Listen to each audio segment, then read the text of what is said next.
do you see Montgomery as having a major issue with crime? Yes, a real major issue with crime. Whenever you have your deadliest year on record for a city, and you're on pace this year to outdo that previous record set, you have a problem. You have to address that problem. In 2019, I think we had at least 42 or 44 murders. Since then, we've averaged over 60 murders a year. Since then, and we're being told crime is down. I don't know who's looking at the numbers or what's wrong with their math, but going from 42 to over 60 is not a decline in crime, especially with murders. That's being reported. So we have to look at that's what's being reported. Now, the death investigations and the ones that they're not telling us about, that's another issue also. That's right. And I actually have those numbers right here. So last year, we had 61 homicides. In 2021, we had 77, which was the record, all-time record in Montgomery. 2020, 68. 2019, 42. Now, previously to that, from 2011 to 2019, we averaged like right around 40 homicides a year. So if you look at the last 3 years, we're over 60. Yes. So, all right. So please put that in perspective. Now,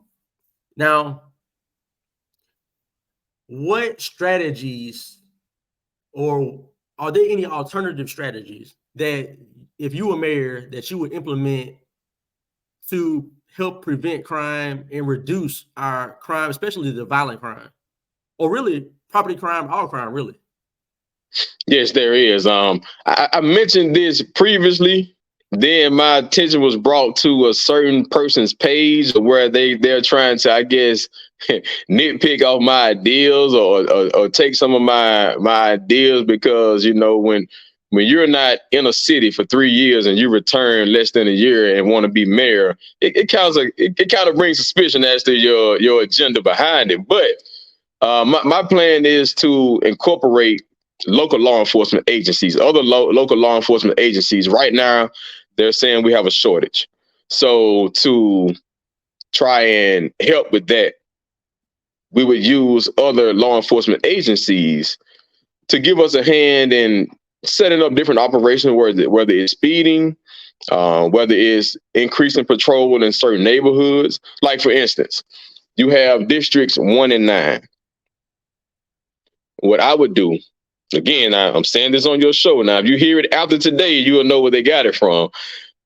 They are closer to the Pike Road area, and to partner with the county. So say if the county has some extra officers, we can have them patrol the areas of 1 and 9, and we can move our units closer to, say, District 6 and 5 and increase patrol in those areas.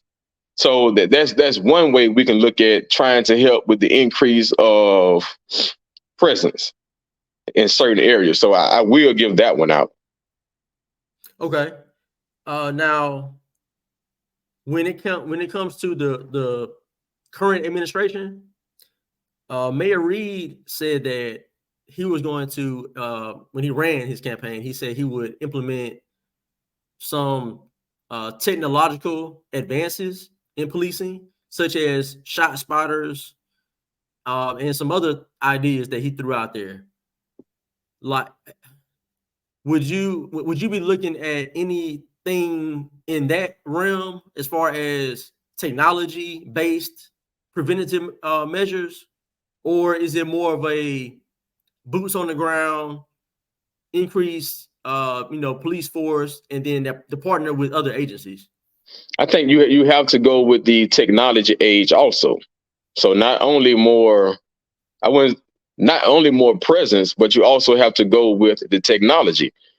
From my understanding, the city does have a system in place. Now, how that system is ran is something that I would like to see, because right now, for what we're seeing take place in the streets, and for us to have this technology that we allegedly have, something is not working somewhere. So maybe not enough attention or resources has been given to it to where that can actually be it can actually be seen to where there's a decrease or is actually effective. Then that will have to be maybe up under a different administration, because it doesn't seem as though crime or combating or decreasing crime is the focus of this administration right now. Okay. Do you, the whole citizen review board, do you support that? I've seen that being pushed heavily. Do you support that, and why? I'm, Why not? I'm not against it. I do think we need that to have citizens have more of a trust within our police department, because we do have to come together as a community, and it has to be a better understanding of the job that the officers face on day in, day out. I don't think right now is the timing for it. So I'm not against it, but I don't think this is the time for it, far as making it a political agenda at this point in time when we don't have enough officers to criticize or ridicule, because that's all it's mainly going to be. So if you only have a few right now, and we're having problems where we have slow response time, we're having officers, making sure that they're waiting for backup to come, other than report to some of these shootings or fights that may be taking place. So it's enough stress on the officers now. And I don't think that we need to add on a review board of more criticism of them at this particular time, when we do have the ones that are staying.